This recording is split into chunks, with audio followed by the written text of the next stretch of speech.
Hey everyone, welcome back to Inside Thailand. Today's story comes from an email we got from Keith, a 54-year-old truck driver from Birmingham who came to Pattaya looking for a bit of fun after a rough divorce and ended up nearly losing himself in the fantasy. It's wild, it's funny at times, but it's also brutally honest, because this isn't just a story about one bad girl or one bad night.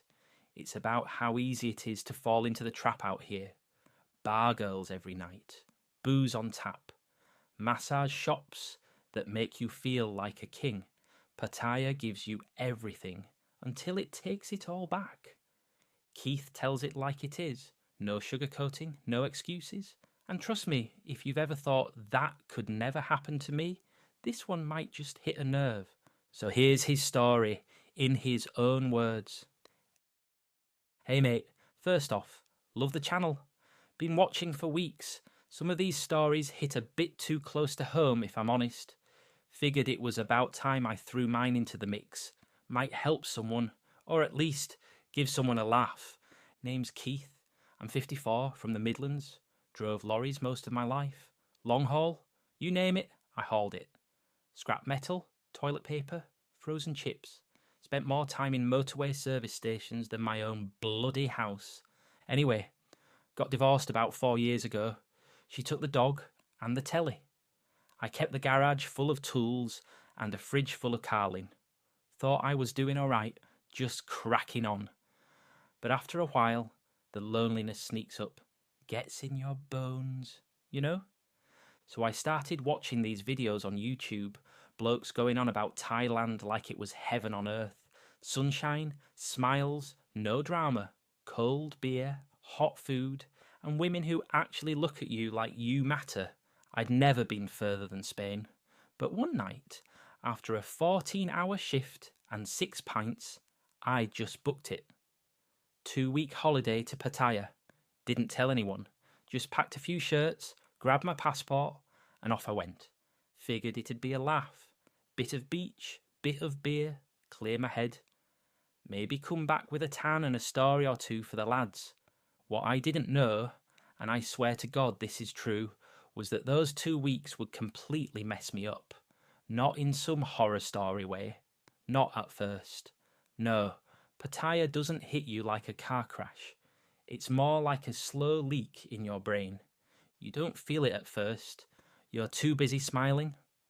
The moment I stepped out of that airport, hot air hit me like a wall, sweat rolling down my back, and that smell, spicy food, petrol, and something sweet I couldn't place. I got in a taxi. Driver didn't speak a word of English, but he just grinned and nodded when I said Pattaya, like he already knew what kind of trip this was. An hour later, I'm standing on Walking Street, music blasting from every direction, neon signs flashing like a slot machine, girls everywhere, laughing, calling out, touching your arm, asking if you want to come inside. I'd been on my feet for 18 hours, smelled like airplane curry and looked like a boiled ham, and they were all smiling at me. And just like that, I was hooked. Now look, I ain't stupid. I've been around. I know the score. But that first night, mate, I felt like bloody Tom Jones. Walked into a little bar off Soy LK. Can't remember the name. Something like Happy Happy or Naughty Cat. They all blend together after a while. Anyway, I barely had my arse on a stool before a girl slid in next to me, smiled and said, "You handsome man." I nearly fell off the seat. She was maybe late 20s, tight little red dress, makeup like something out of a music video.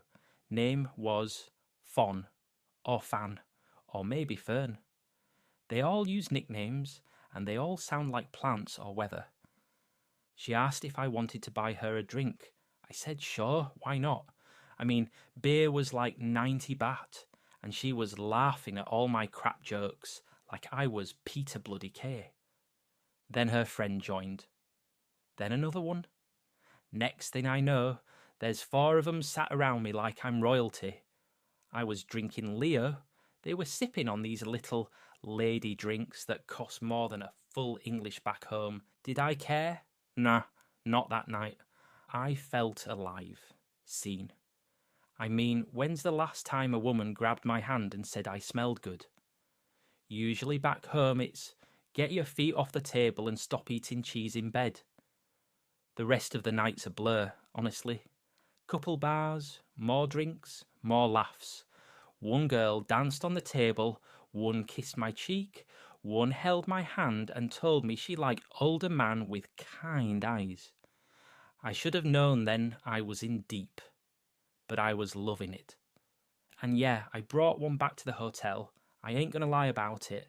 She didn't even ask for money. Just gave me a hug in the morning, took a selfie with me and left like she had a bus to catch. I felt like James Bloody Bond. So naturally I went back to the same bar the next night, and the night after that, and every bloody night after that. Wasn't long before I had a routine: wake up late, quick bite to eat, maybe a foot massage, then back on the sauce by sunset. I'd hit a different bar each time, or sometimes just rotate between 3 or 4 I liked. There was always a girl who remembered me, always a seat waiting, always a cold beer and warm smile. I kept telling myself it was just fun, just a laugh. I deserved it, right? After all the years of graft, the divorce, the long nights on the road, why shouldn't I enjoy myself a bit? But there's something no one tells you about Pattaya. It's never just one night. It becomes your whole bloody world before you even notice. You'd think the bar girls would be enough, right? But Pattaya's like a bloody buffet. Once you start tasting, you want to try everything. Couple weeks in, someone at the pub, fella named Dave, retired scaffolder from Leeds, says, "You been to a massage shop yet, Keith?" I said, "Yeah, I had one on the beach." Little Thai lady walked on my back. He laughed like I'd just farted in church. "Nah, mate, not that. I mean a real massage." Then he gave me that look. You know the one. Like he was letting me in on some secret menu. Next day I found myself outside a place called Sweet Relax. Neon sign, pink curtains, fish tank by the door. Seemed harmless enough. Inside, it smelled like lemongrass and baby oil. Girl at the counter smiled, said, "You want soft, medium, or strong?" I said, "Strong, love. I'm knotted up like a bungee cord." She giggled and called out to a girl named Knock. Petite thing, maybe 30, in a tight polo shirt and shorts. She walked me upstairs, handed me a towel the size of a dishcloth, and pointed to the table. Now look, I'm not going to go into details. This ain't that kind of story. But let's just say the massage hit spots that hadn't been touched in years. And afterwards, she sat with me, made me tea, and called me good man. No pressure, no attitude, no weirdness. Just soft hands and sweet smiles. And I walked out of there feeling like the main character in a feel-good film. I wasn't just relaxed. I was wanted. So I went back. Not every day, just often enough that she started greeting me with, "Keith, you come back again," like I was her long-lost husband. I started tipping more, brought her snacks. She started telling me little things about her life, her village, her brother's motorbike accident, her dream to open a coffee shop. I didn't ask for it. She just offered it like we were building something. And I ate it up. I wasn't thinking with my head anymore. I was thinking with my ego. And my ego loved every bloody second. That's the trick of Pattaya. It doesn't sell you sex. It sells you the feeling that you matter, that someone sees you, respects you, misses you when you're gone. Even if you know deep down it's all part of the game, you still play it. Hell, I was practically begging for extra rounds. And before I knew it, I wasn't just popping into bars anymore. I had a regular massage girl, a favourite beer bar, a usual seat, a phone full of Thai numbers and a bank account that was slowly but surely circling the drain. But I didn't care. Not yet. They don't warn you about the routine, mate. No one tells you how easy it is to fall into it. and how bloody hard it is to climb back out. At first, every day feels like a new adventure. Different bars, different smiles, different massage shops with names like Apple Spa and Heaven Touch. I even tried Muay Thai once, lasted 10 minutes, nearly threw up in the ring. The trainer called me Buffalo Man. I think it was affectionate, but after a few weeks everything starts blending together. Same faces, same jokes, same hangovers. I'd wake up around noon, head pounding, mouth like sandpaper, vague memory of singing karaoke with two girls named Ice and Cream. Grab some greasy rice from the food stall downstairs, wash it down with a Coke, and sit in front of the fan like a stunned goldfish. Then, around 4 or 5, the itch would start. That little voice saying, just go for one beer. You don't have to stay out all night. And I believed it. Every time.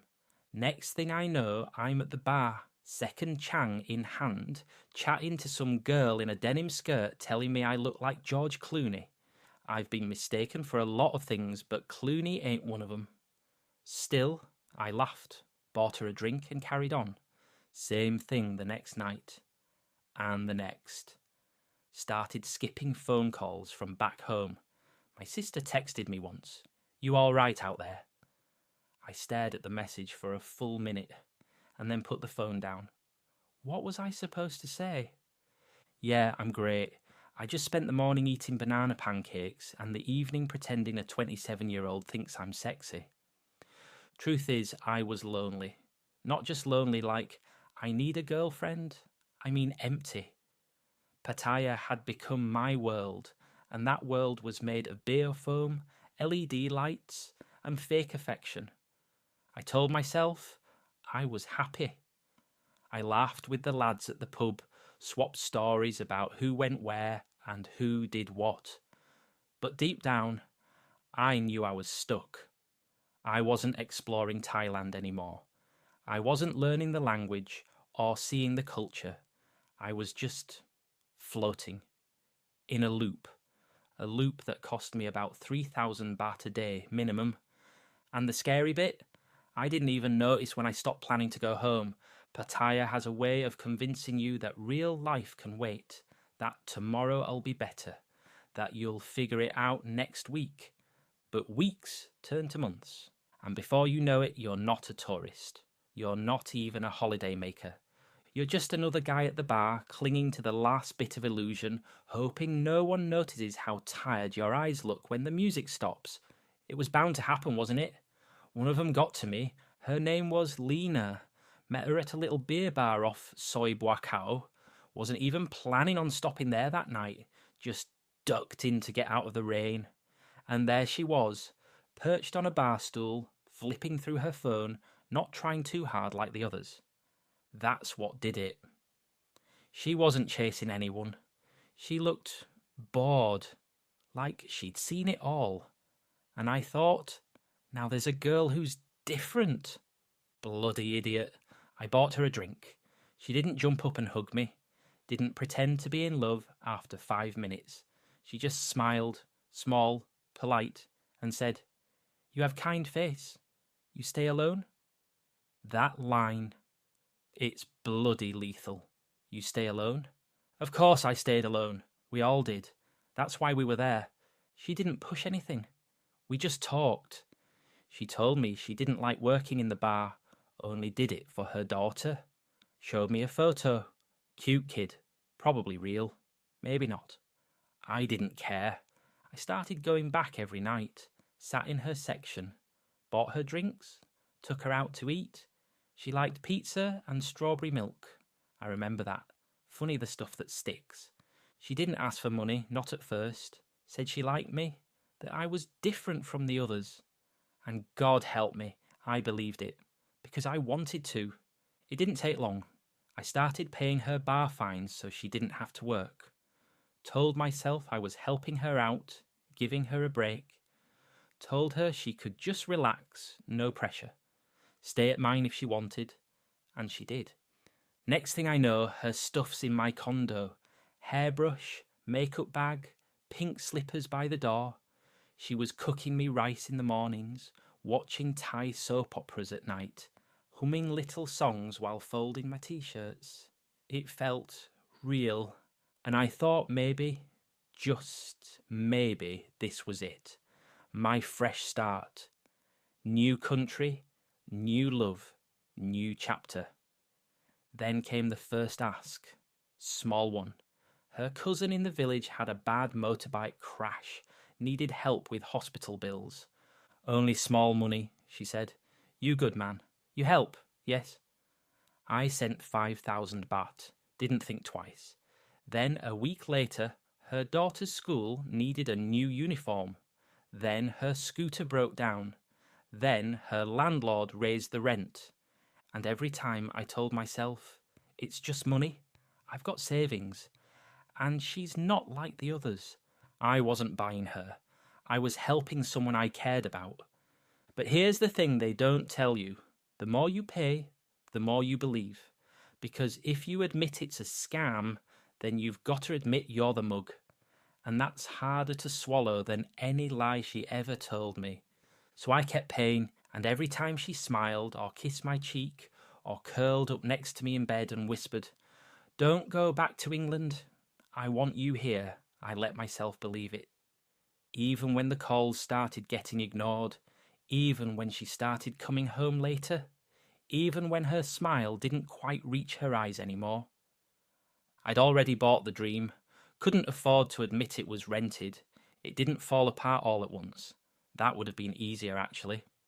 Nah, it was little things, bit by bit, like death by paper cuts. First, it was the mornings. She used to be up early, making breakfast, humming away like she was in a shampoo commercial. Then suddenly she's sleeping in, scrolling on her phone with her back to me, laughing at something I couldn't see. Then it was the nights. Used to be, if I asked her to come to dinner, she'd light up like a firework, but now it's, "I tired. You go alone." Or, "I see my friend. Just a short time." I'd sit there in some restaurant eating stir-fried something or other, scrolling through old photos of us from just a month ago, her sitting on my lap at the beach bar, both of us grinning like idiots. And I'd wonder what changed, but I didn't ask, didn't push. I was too scared of the answer. Then came the lies, little ones, but they added up. One night I walked past her old bar and guess who I see? Lena?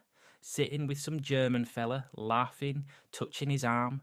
Same giggle, same routine, same spark she used to give me. She didn't see me, or maybe she did and just didn't care. I didn't confront her that night. Just walked back to the condo like I'd been kicked in the chest. Sat on the balcony for hours, staring out at nothing, trying to tell myself it didn't mean anything. She had friends. Maybe she was just talking. Maybe she needed cash and didn't want to bother me. Next morning I brought it up, real soft. Just said, "Hey, I saw you at the bar last night.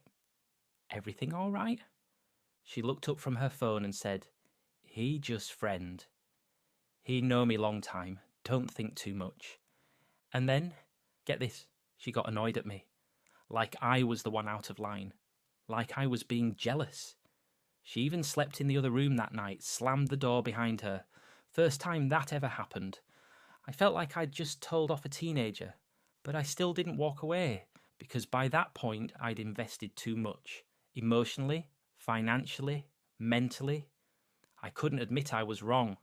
I couldn't admit that I'd let it happen.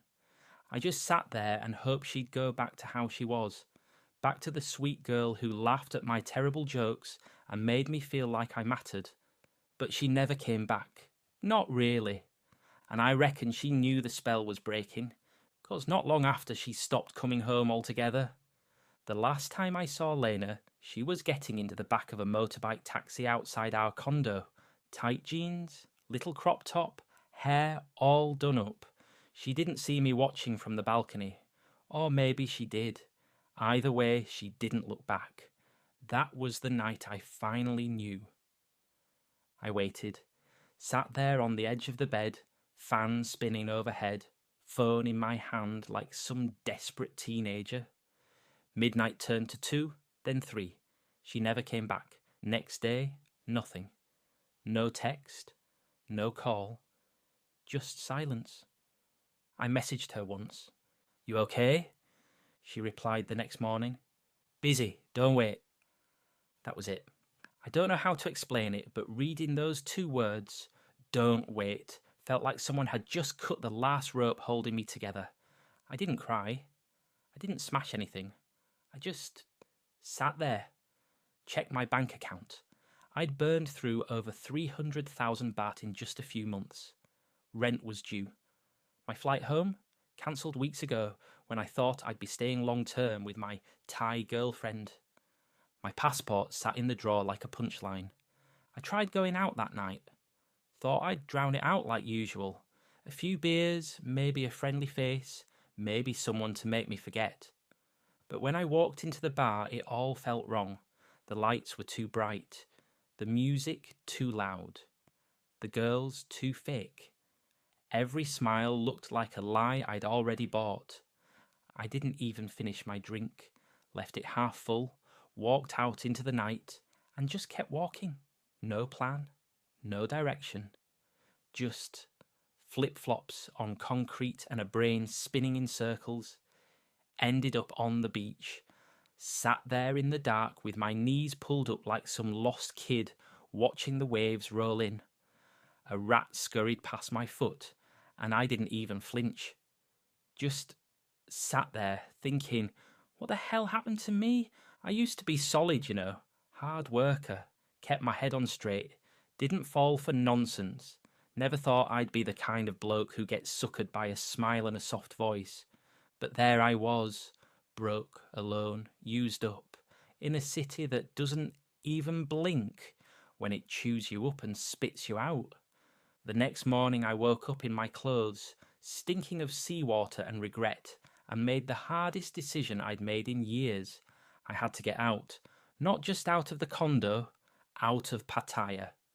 Leaving Pattaya wasn't some movie moment, no dramatic airport dash or last-minute goodbyes.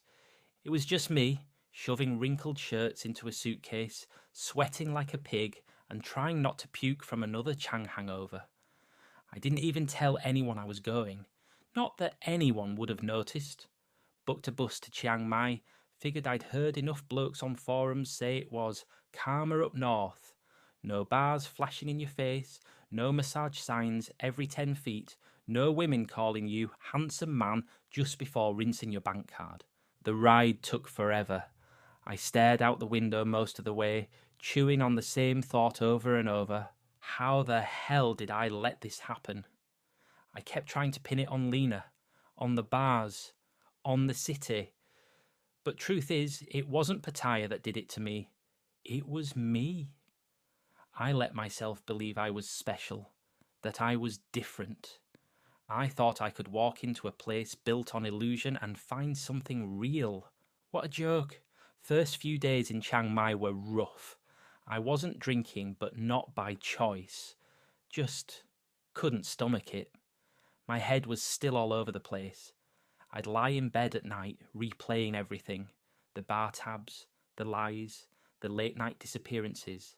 Every time Lena said, "Only you," every time I bought it. Then, one morning, I wandered into a little coffee shop off the main road. Place was quiet, full of old guys playing chess and sipping iced lattes. Sat next to this American bloke, Jim, I think his name was, retired Navy, big beard, sandals, no judgment in his eyes. We got chatting, told him a bit of what I'd been through. Not everything, just the broad strokes. He just nodded and said, "You're not the first, you won't be the last, but you got out. That's what matters." That stuck with me. After that, I started getting into a routine, walk in the mornings, read a bit, tried learning some Thai badly, even joined a local meetup group, bunch of older expats just sitting around moaning about the heat and sharing war stories. Turns out, I wasn't the only one who got burned. One guy lost his pension. Another nearly married a girl who already had 2 husbands. Another fella thought he was adopting a kid. Turned out the son was older than him.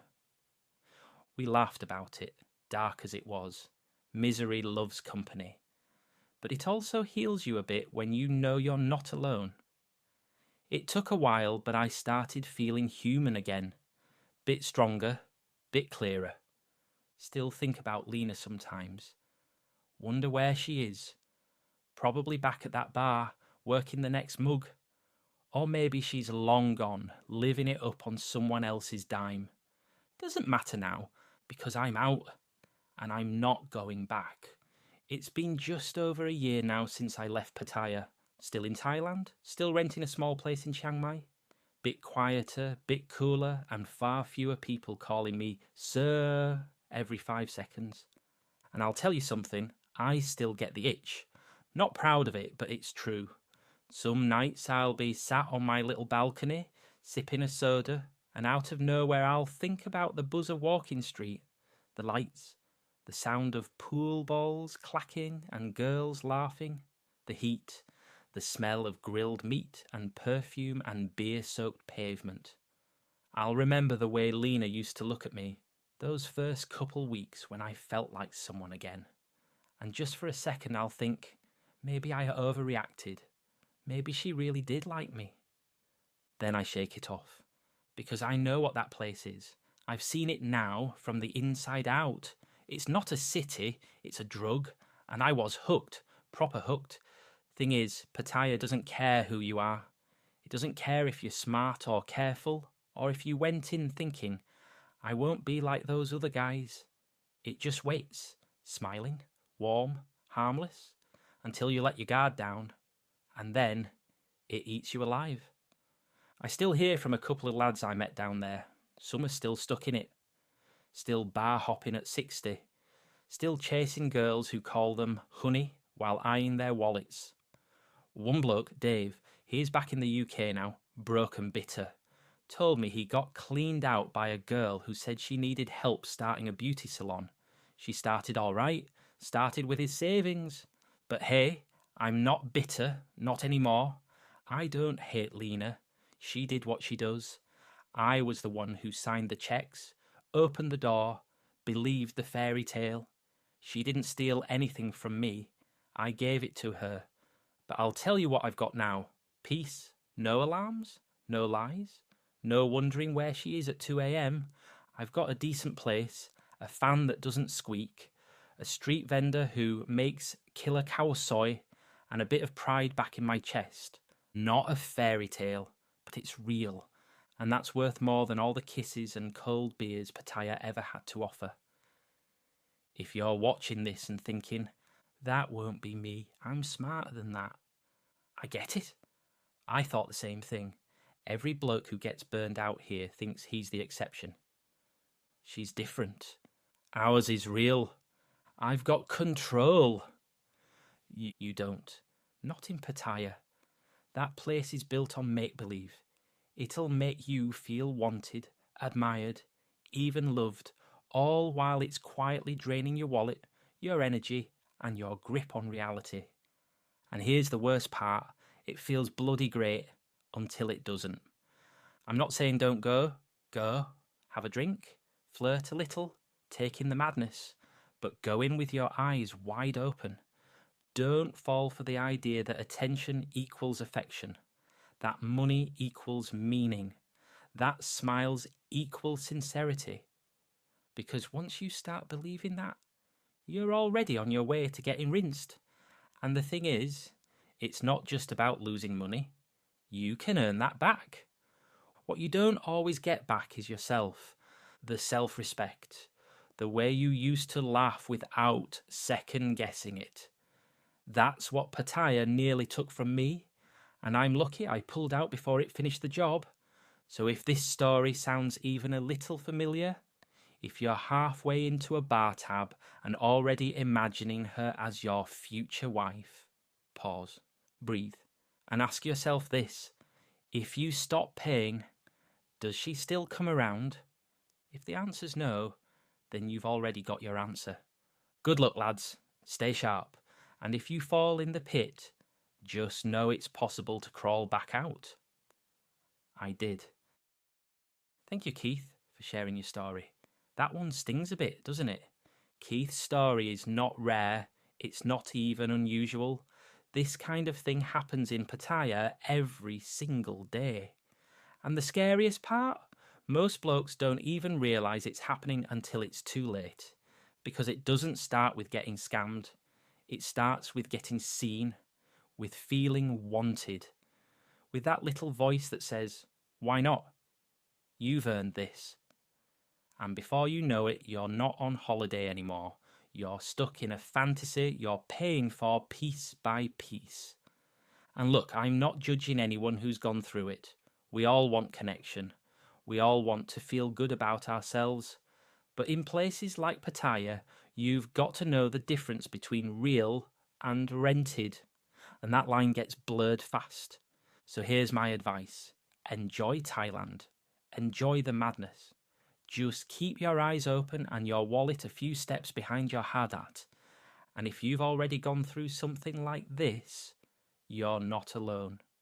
Pick yourself up, learn from it, and don't beat yourself up. Even the smartest guys get caught when the dream feels good enough. If you got something out of this story, do me a favour, hit that like button, drop a comment down below, and make sure you're subscribed for more real stories from the expat side of Thailand. This stuff's raw, it's real, and you won't hear it anywhere else. Cheers for watching, and I'll see you in the next one.